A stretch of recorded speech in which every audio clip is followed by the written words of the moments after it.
మీ అందరికీ వందనాలండి. దేవుని ఇల్లు, దేవుని ఇంటివారు. సాధారణంగా ఈ మాట అన్నప్పుడు మనకు అర్థమైపోతుంటుంది. దేవుని ఇల్లు అని అంటే మొదటిగా దేవుని ఇల్లు ఎక్కడుంటుంది? దేవుని ఇల్లు ఎక్కడుంది? పరలోకములో. దేవుని ఇల్లు పరలోకములో ఉంది. దేవుడు ఎక్కడున్నాడు? పరలోకములో ఉన్నాడు. మత్తయి సువార్త 6వ అధ్యాయంలో 9వ వచనంలో యేసు క్రీస్తు ప్రభు వారు ఈ లోకానికి వచ్చిన తర్వాత తన శిష్యులకి చెప్తున్నాడు. ఏమనంటే, పరలోకములో ఉన్న మా తండ్రి అని ప్రార్థన చేయండి అన్నాడు. అవునా? పరలోకములో ఉన్న మా తండ్రి అని ప్రార్థన చేయండి అన్నాడు. కాబట్టి దేవుడు ఎక్కడున్నాడు? పరలోకంలో ఉన్నాడు. 53వ కీర్తన కూడా చూస్తే 2వ వచనం, 53వ కీర్తనలో 2వ వచనంలో కూడా అదే మాటని తెలియజేస్తూ ఉంటాడు. దేవుడు పరలోకానికి మరొక మాట ఏంటంటే, పరలోకం ఎక్కడుంది అనేది కొంతమంది అడుగుతూ ఉంటారు. పరలోకము ఎక్కడుంది అని అడుగుతూ ఉంటారు. పరలోకం ఎక్కడుంది అంటే అది ఆకాశములో ఉన్నది. పరలోకము ఆకాశములో ఉన్నది అనేది ఒక ఆలోచన. అంటే దేవుడు చెబుతున్నటువంటి మాట ఇది. పరలోకం ఎక్కడుంది? ఎక్కడ? కీర్తన గ్రంథంలో 53వ కీర్తన 2వ వచనం.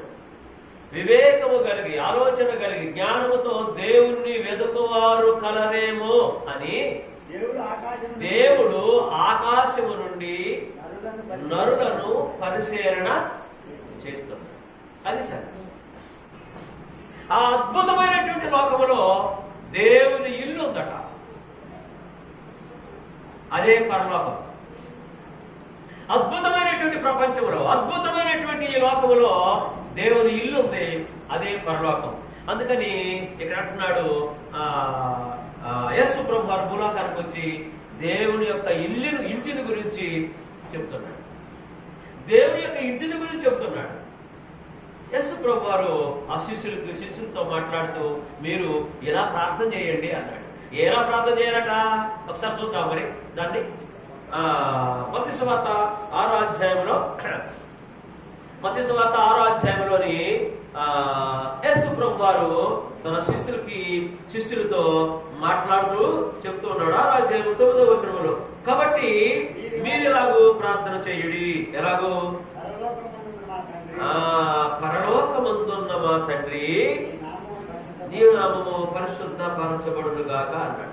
అంటే దేవుడు పరలోకమందు ఉన్నాడు అనే విషయాన్ని ఆయనకు తెలియజేస్తూ, పరలోకంలో ఉన్నటువంటి దేవునికి మీరు ప్రార్థన చేయండి అని తెలియజేస్తున్నాడు. 32వ వచనంలో ఒకసారి చూద్దాము. 6వ అధ్యాయంలో 32వ వచనంలో ఒకసారి చూద్దాము. ఇవన్నీ 32 మీకు కావాలనని మీ పరలోకపు తండ్రికి తెలియను అంటున్నాడు. పరలోకపు తండ్రి అంటే పరలోకములో ఉన్న తండ్రి అంటున్నాడు. అంటే పరలోకములో తండ్రి ఉన్నాడు లేదా దేవుడు ఉన్నాడు అని మాట్లాడుతున్నాడు. ఇంకొకటి ఏంటంటే, మీ యేసు ప్రభు ఏమన్నాడంటే, ఇక్కడ మీరు డబ్బులు బ్యాంకుల్లో దాచుకుంటే ఇక్కడ మీరు జీవన విధానానికి ఉపయోగపడతాయి. కానీ మీరు పరలోకంలో కూడా ఒక బ్యాంకు ఉంది. ఆ పరలోకంలో ఉన్న బ్యాంకులో కూడా మీరు డబ్బు దాచుకోండి అన్నాడు. అక్కడ అకౌంట్ ఓపెన్ చేయాలి. అంటే పరలోకము దేవుని ఇల్లు, దేవుని ఇంటివారు అనే విషయాన్ని గురించి మాట్లాడుకుంటున్నాం ఇప్పుడు మనం. దేవుని ఇల్లు, దేవుని ఇంటివారు. దేవుని ఇల్లు ఎక్కడుంది? ఇప్పుడు మనం అర్థం చేసుకున్నాము. పరలోకంలో ఉంది. పరలోకమే ఆ దేవుని ఇల్లు. ఈ పరలోకం ఎక్కడుంది? ఆకాశంలో ఉంది. ఈ ఆకాశంలో ఉన్నటువంటి దేవుని ఇంటిలో దేవుడు ఉన్నాడు. ఇప్పుడు యేసు ప్రభు చెప్తున్నాడు ఈ మాట. దేవుడు పరలోకంలో ఉన్నాడు. పరలోకంలో ఇంకొకటి ఏంటంటే, పరలోకంలో ఉన్న దేవునికి మీరు ప్రార్థన చేయండి. ఆయనే మన తండ్రి, నా తండ్రి, మీ తండ్రి ఆయనే. యోహాను సువార్త 20వ అధ్యాయంలో చదువుకున్నాం కదా, 17వ వచనంలో పోయిన వారం యేసు ప్రభు మగ్దలేని మరియతో ఏం మాట్లాడాడు? చనిపోయి సమాధి చేయబడి తిరిగి లేచి ఆ తోటలోకి వెళ్ళినప్పుడు మగ్ధలేని మరి ఆ తోటలోకి వెళ్ళి అయ్యా నా ప్రభు శరీరాన్ని ఆడబెట్టు అని అన్నప్పుడు యేసు ప్రభు ఆమెతో చెప్పాడు, ఏమని? అమ్మా, నన్ను ముట్టుకోవద్దు, నా తండ్రి మీ తండ్రి, నా దేవుడు మీ దేవుడు, ఆయన యొద్దకు నేను వెళుతున్నాను అన్నాడు. నేను ఆయన దగ్గరికి వెళ్తున్నాడు. ఎక్కడున్నాడు ఆయన? పరలోకంలో ఉన్నాడు. నేను ఆయన దగ్గరికి వెళ్తున్నాడు అంటే నేను ఎక్కడి నుంచి వచ్చానో ఇక్కడికి, ఎక్కడి నుంచి వచ్చాడు? తండ్రి ఇంటి నుంచి వచ్చాడు. నా తండ్రి ఇంటి నుంచి అంటే పరలోకం నుంచి నేను వచ్చాను. ఇప్పుడు మళ్ళీ నేను వెళ్తున్నాను, వెళ్ళి మళ్ళీ వస్తా. మార్నింగ్ వెళ్ళటం మళ్ళీ రాడు. ఎప్పుడు వెళ్తాడు, ఎప్పుడు వస్తాడు? కాబట్టి మగ్ధలేని మరియకి యేసు ప్రభు ఈ మాట మాట్లాడాడు. నా తండ్రి ఇంటికి వెళ్ళి మళ్ళీ వస్తాను అన్నాడు. నీ తండ్రి మీ తండ్రి నా తండ్రి, మీ దేవుడు నా దేవుడు. నేను ఆయన దగ్గరికి వెళ్తున్నాను అంటే అక్కడికి వెళ్తా, ఆ ఇంటికి వెళ్తా. ఆ ఇంటికి వెళ్ళి నేను వస్తాను అన్నాడు. నువ్వు వెళ్ళి ఏం చెప్పాడు? నువ్వు వెళ్ళి ఏం చెప్పమన్నాడు? ఏమని? వాడు భయపడుతూ ఇంట్లో ఉన్నారు. 3 స్త్రీలు తెల్లవారుజామునే సమాధి దగ్గరకు వచ్చారు, ధైర్యం చేశారండి. ఇక్కడ కూడా స్త్రీలకి దేవుని యొక్క విశ్వాసం ఉందే ధైర్యం చేశారు. పురుషులేమో ఇళ్లలో ఉంటున్నారు. ఎంత దౌర్భాగ్య స్థితి అండి ఇది. నిజమే, మగవారికి ఎందుకు ఎక్కట్లేదు దేవుని వాక్యం? ఎందుకు పని చేయట్లేదు దేవుని యొక్క వాక్యము? వాళ్ళ మనసులో ఎందుకు పని చేయట్లేదు? ఇక తింటము, తాగటము, పడుకోవడం బియ్యలేక. ఆనాడు కూడా స్త్రీలు ధైర్యం చేశారు. దేవుని కొరకు చచ్చిపోయినా పర్వాలేదు అన్నట్టు వాడు ధైర్యం చేసి సమాధి దగ్గరికి తెల్లవారికి ముందే వెళ్ళారు. దేవుని ఇల్లు, దేవుని ఇంటి వారు అనేది ఈ రోజున మన అంశం. దేవుని ఇల్లు అంత సుందరమైనది. దేవుని ఇల్లు పరలోకము, దేవుని ఇంటిలో ఇల్లు మనకి. ఇక్కడ అందుకని అంటున్నాడు, మరలా చదువుదాం అన్నమాట. 2వ వచనం, యోహాను సువార్త 14వ అధ్యాయం 2వ వచనం మరలా చదువుదాం. యేసు ప్రభు వారు అబద్ధం ఆడతాడండి? యేసు ప్రభు అబద్ధం ఆడేవాడేనా? అబద్ధం ఆడేవాడు కాదు. ఆయన అబద్ధం ఆడేవాడైతే మనకి ఇక్కడికి రావటం వేస్ట్. మనం ఇక్కడికి రావటమే వేస్ట్. ఆయన అబద్ధం ఆడేవాడైతే. మన ప్రభువు అబద్ధం ఆడేవాడు కాదు, మన దేవుడు అబద్ధం ఆడేవాడు కాదు, మన తండ్రి అబద్ధికుడు కాదు, మన ప్రభువు యేసు ప్రభు కూడా అబద్ధం ఆడేవాడు కాడు. కనుకనే ఆయన మనం నమ్ముకున్నాం. లోకమంతా నమ్ముకోకపోని తర్వాత సంగతి. మనం నమ్ముకుంది ఎందుకంటే మన దేవుడు సత్యవంతుడు, మన ప్రభువు సత్యవంతుడు, మన దేవుని కుడిపార్శ్వమందు ఆశీనుడై ఉన్నాడు మన ప్రభు. ఆయన మనకు రాజు. మన ప్రభువుని రాజుగా నియమించాడు దేవుడు మనకి. మరి ఆ ఇల్లు ఎవరికి? ఆ ఇల్లు ఎవరికండి? మనకేనా? మన ప్రార్థనకు రాకపోయినా ఉంటాయి అక్కడ మనకే. రైట్, మనం రక్షణ పొందినప్పుడు, మనం బాప్తిజం పొందినప్పుడు మన పేరు అక్కడ రాసుకున్నాడు. రాసిన ఆయనకి మనం దేవుడిని మర్చిపోయాం అనుకో, దేవుని సన్నిధికి రావట్లేదు అనుకో, ప్రభు యొక్క శరీరాన్ని, ఆయన రక్తాన్ని మనం జ్ఞాపకం చేసుకోవట్లేదు అనుకో, అసలు మనం ప్రార్థన చేయట్లేదు అనుకో, రాసిన ఆయన ఆ పేరు రాశాడు కదా మన పేరు, ఆ పేరును తుడిసేసేటటువంటి హక్కు ఆయనకు ఉందా లేదా? ఎందుకు రాసిన? రాయటం పెట్టి మరి చనిపోయటం ఏంటి? కానీ అక్కడ పేరుని తొలగించేటటువంటి హక్కు ఆ దేవుడికే ఉంది. తొలగిస్తాడు ఆయన, తొలగించే అవకాశం ఉంది. ఎప్పుడు? when we left from the God. దేవుని నుంచి మనం ఎప్పుడైతే తొలగిపోతామో, దేవుని ఆరాధన నుంచి మనం ఎప్పుడైతే తొలగిపోతామో, దేవుని యొక్క చిత్తంలో నుంచి మనం ఎప్పుడైతే తొలగిపోతామో, దేవుని యొక్క ప్లాన్లో నుంచి, ఆయన సంకల్పం నుంచి మనం ఎప్పుడైతే తొలగిపోతామో, దేవుని మహిమపరచడంలో నుంచి ఎప్పుడైతే తొలగిపోతామో, దేవుని బిడ్డల్ని ప్రేమించడంలో ఎప్పుడైతే తొలగిపోతామో, దేవుని కొరకు ఖర్చు పెట్టడానికి ఎప్పుడైతే మన చెయ్యి వెనక తీస్తామో, అప్పుడు కూడా ఒకవేళ ఆ మహోన్నతమైనటువంటి పరలోక పట్టణంలో మనకున్నటువంటి ఆ ఇంటి మీద ఉన్నటువంటి పేరుని ఒకవేళ ఆయన తొలగిస్తే ఏంటి మన పరిస్థితి? ఇక్కడ రాదాయే, అక్కడ రాదాయే. పోనీ ఇక్కడ ఉంది బ్రహ్మాండమైనటువంటి 7 అంతస్తుల బిల్డింగ్లు ఇక్కడ ఉన్నాయి, ఉండి అక్కడ లేదనుకో, ఉపయోగం ఏముంది? రేపో ఎల్లుండో ఇంకొకనాడు వెళ్ళిపోతాం. ఈ 7 అంతస్తుల మేడను వదిలిపెడతాం. అది 7 అంతస్తులే కావచ్చు, 3 కావచ్చు, 4 కావచ్చు, 1 కావచ్చు, ఏ 8 అంతస్తులైనా సరే సరే ఇక్కడది ఏదో ఒకనాడు దీని నుంచి లేచిపోతాం, మనం ఎగిరిపోతాం. కీర్తన గ్రంథం 90వ కీర్తనలోని అంటాడు, 90వ కీర్తనలోని మేము ఎగిరిపోదు అన్నాడు. ఎగిరిపోతాం. మనం ఎగిరిపోయిన తర్వాత ఎక్కడికి పోతాము? అక్కడ ఇల్లుందా? ఉంది.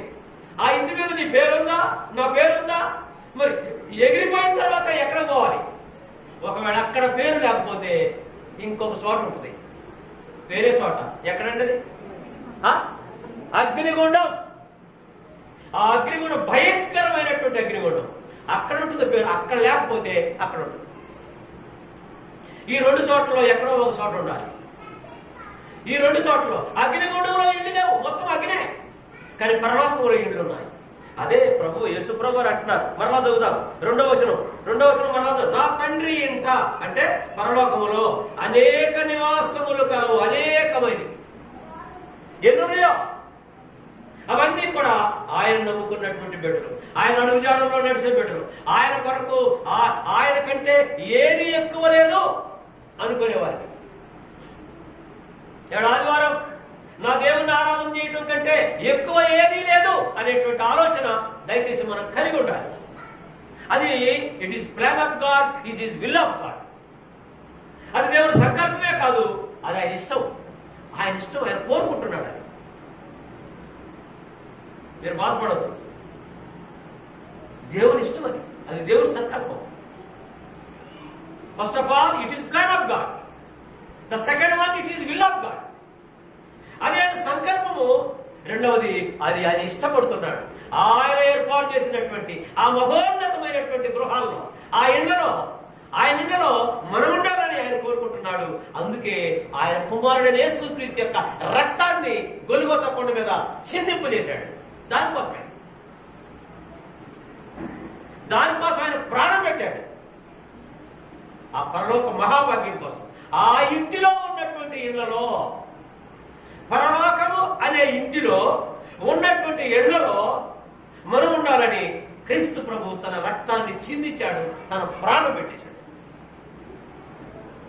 ఆయన మన కొరకు అంత చేస్తే ఏమంటే అయ్యారు నేను ఆధారం రాలేనండి అని అంటే ఎంత సింపుల్గా తీసేసాం, ఎంత సింపుల్గా తీసేస్తున్నాం మనం.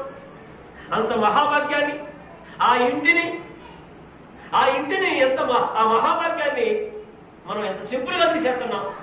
ఇక్కడ ఈ మాట మనం చదువుదాం. నా తండ్రి ఇంట అనేక నివాసములు కలవు, లేని ఎడలా చెప్పుదును, లేకపోతే నేను చెప్తా అంటే నేను అబద్ధం ఆడలేదు. ప్రభు అని చెప్తున్నాను, మీకు స్థలము సిద్ధపరచ వెళ్ళుచున్నాను. అంటే మీ పేర్లు అక్కడ ఏ ఇంటి మీద ఎవరిది ఇల్లు, ఆ ఇంటి మీద ఎవరిల్లు వాళ్ళకే కేటాయించడానికి నేను వెళుతున్నాను. ఇంత క్లియర్గా యేసు ప్రభు చెప్తుంటే ఇంకేంటండి డౌట్ ఎందుకు, ఇంకా సందేహం ఎందుకు? నేను ఎవరెవరికి ఏ ఇల్లు అనేది నేను అక్కడ ఏర్పాటు చేయడానికి వెళుతున్నాను. బహుశా నేను అనుకుంటున్నాను యేసు ప్రభు కొరకు ప్రాణాలు అర్పించారే ఏది అపోస్తలుడు పౌలు గారు శిరస్సుని ఖండించేశాడు. వీరు నిన్ను ఎక్కడ చంపాలో నీ శిరస్సు ఖండిస్తాను, ఎక్కడ చంపాలో నువ్వు కోరుకో అని అడిగారట. అడిగితే ఆయన ఏం చెప్పాడు? నా ప్రజల మధ్యలో నా ప్రభువుని ఎలా అందరూ చూస్తూ ఉండగానే చంపేశారో నన్ను కూడా అందరూ చూస్తూ ఉండగానే చంపేసేయండి అన్నాడు. ఎక్కడ అంటే రోములు. యేసుప్రభుని సిలువేసి చంపిందేమో యెరూషలేములో. ఏం కోరుకుంది ఏంటంటే నేను పుట్టిన స్థలంలో నన్ను చంపేసేయండి అన్నాడు. ఇలా పేతురుడైతే నువ్వు సిలువ వేయబడినటువంటి యేసుని గురించి ప్రకటిస్తున్నావు కాబట్టి నిన్ను తల్లకిందులుగా సిలువేస్తావని తల్లకిందులుగా సిలువేశారు. బ్రతికుండగానే కిందకి మీదకి వేలాడదీసి బతికుండగానే చర్మము ఒలిచారు, చర్మాలని ఒలిచారు. ఈ మధ్యన మణిపూర్లో కూడా అలా జరిగిందట. భయంకరమైనటువంటి విషయం ఇది. బ్రతికుండగానే ఇలాంటి శ్రమలు ప్రభు కోసం శ్రమలు పడినటువంటి వారికి ఒకవేళ పరలోకములో అద్భుతమైనటువంటి మనకంటే అద్భుతమైనటువంటి గృహాలు యేసు ప్రభు ఏర్పాటు చేస్తుండేమో.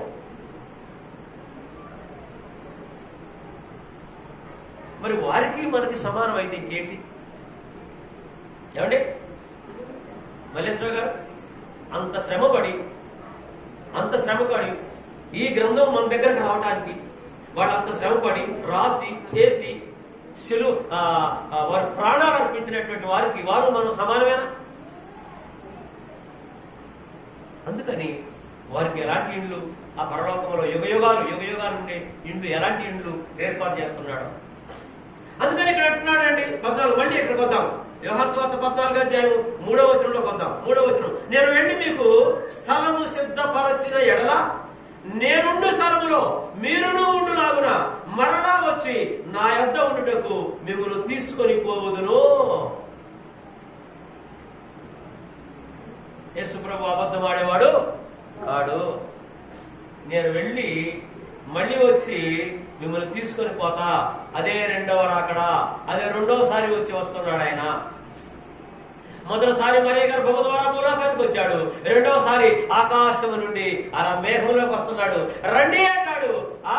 ఆ ఇళ్ళ మీద ఆశ ఉన్నటువంటి వాళ్ళందరూ కూడాను దేవుని ఆరాధన చేసేటటువంటి వాడు, దేవుని కొరకు శ్రమ అనుభవించేవాడు, కష్టాలు అనుభవించేవాడు, ఎన్ని శోధనలైనా ఎన్ని బాధలైనా ఎన్నైనా సరే నా దేవుడే నాకు అని ఆలోచన చేసి దేవుడిలో నిలిచి ఉండేవారిని రండి అంటాడు. ఆ రండి అన్నప్పుడు అలా లేచి వెళ్ళిపోతారు. అదండి క్రైస్తవ జీవితానికి ఉన్నటువంటి ముఖ్యమైన ఉద్దేశము. ఆయన ఇంటిలో, దేవుని ఇంటిలో మనం ఉండాలి. దేవుని ఇంటిలో మహా అద్భుతమైనటువంటి ఇండ్లు ఉన్నాయి. దేవుని ఇంటిలో ఇండ్లు ఉన్నాయి.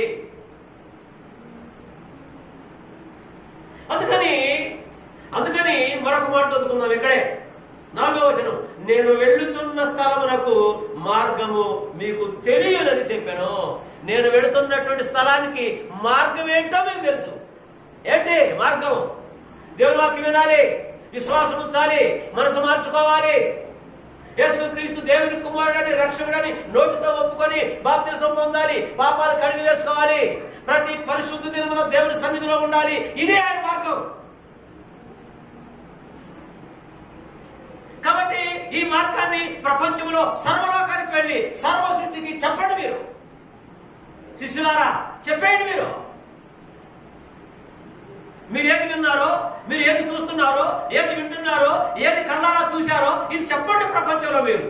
అందుకనే తోమ భారతదేశం వచ్చాడు. ఆ సంగతి చెప్పండి. తోమ భారతదేశం వచ్చాడు.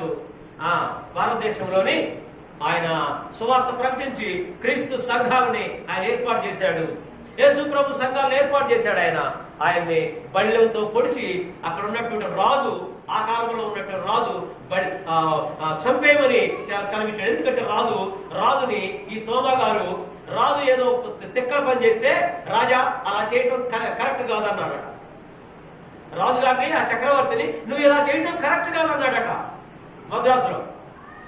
అందుకే నాకు వ్యతిరేకం చెప్తావా నీవని నీ సంగతి చెప్తానని కొంతమందిని ఏర్పాటు చేసి చంపడానికి ఒక గుహలో ఆయన్ని బళ్ళం పెట్టి పొడిచి చంపేశారు. తోమని చంపేస్తే తోమ ఎముకలు కూడా ఇప్పుడు సమాధి కట్టారు. ఆ సమాధిలో అద్దాల్లోని తోమ ఎముకలు ఉన్నాయి, ఇప్పుడు కూడా ఉన్నాయి. మద్రాసు ఎక్కడ ఉందండి? మన భారతదేశంలో, మన రాష్ట్రం పక్కనే ఉంది. చూసి రావచ్చు. ఎంత ఛార్జీ ఎంత? మద్రాసుకు ఛార్జీ ఎంత? ఖమ్మంలో ట్రైన్ ఎక్కితే మద్రాసు వెళ్ళచ్చు. చూడాలనుకుంటే ఎంత 2,000, 3,000, 4,000 ఖర్చు అయింది. కళ్ళారా చూడాలంటే ఆయన ఇప్పుడు దేహం లేదు, కానీ ఆయన ఎముకలు ఉన్నాయి. ఇలాంటి అద్భుతమైనటువంటి కార్యక్రమాలు, ఇంతకంటే అద్భుతమైంది ఆ తోమ ఎముకలు ఇక్కడ ఉన్నాయి. కానీ రేపు యేసు ప్రభు యొక్క రెండవ రాకడలో ఆ ఎముకలు అక్కడ ఉండవు. తిరిగి తోమ అక్కడే లేచి వెళ్ళిపోతాడు.